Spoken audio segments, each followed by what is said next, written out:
how girls speak, shouldn't we listen more? Yeah, really? Young girls? Well, they do have the power, you know? So we asked this question because Modest Philippines recently discovered something new about the Filipina teenager. Something so eye-opening that it just might change the way you see teens. And it just might compel you to listen more when girls talk. And I hope they don't just stick to one issue. They don't just stick to one campaign. Sana they look at the Philippines as a whole.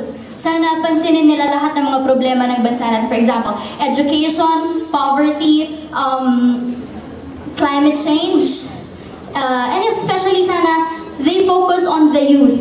Because the youth are the next generation who will present our country, who will be the next generation of our country. Dahil sabi nga, kabataan ang kinabukasan ng bayan. So sana mag-focus sila sa aming mga kabataan dahil who knows, maybe ang mga kabataan ang susunod na senators, diba? And na natulungan nila. So sana maging maayos sila, sana maging worth it sila sa boto ng mga Pilipino. And of course, last, I want to thank Modest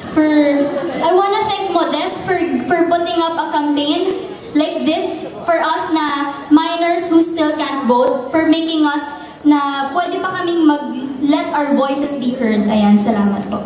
Okay.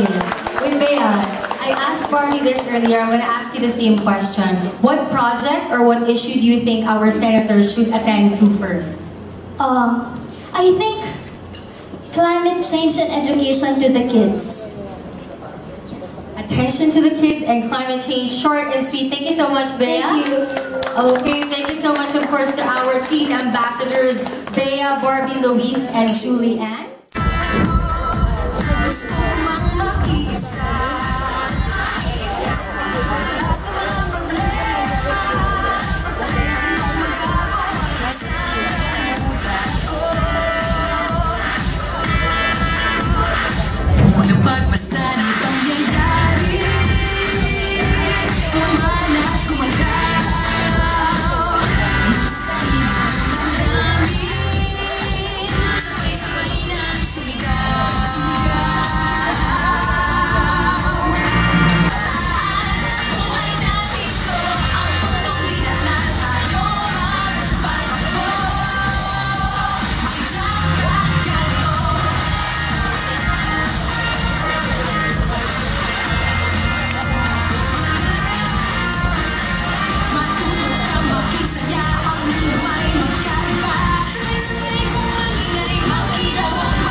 Barbie, with you.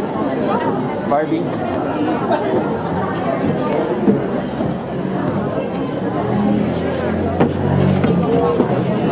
Guys, pull back muna lang konti.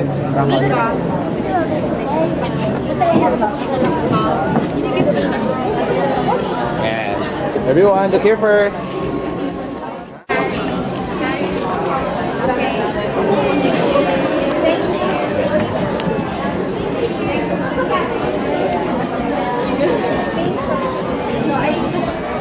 Leah will wait for Nika.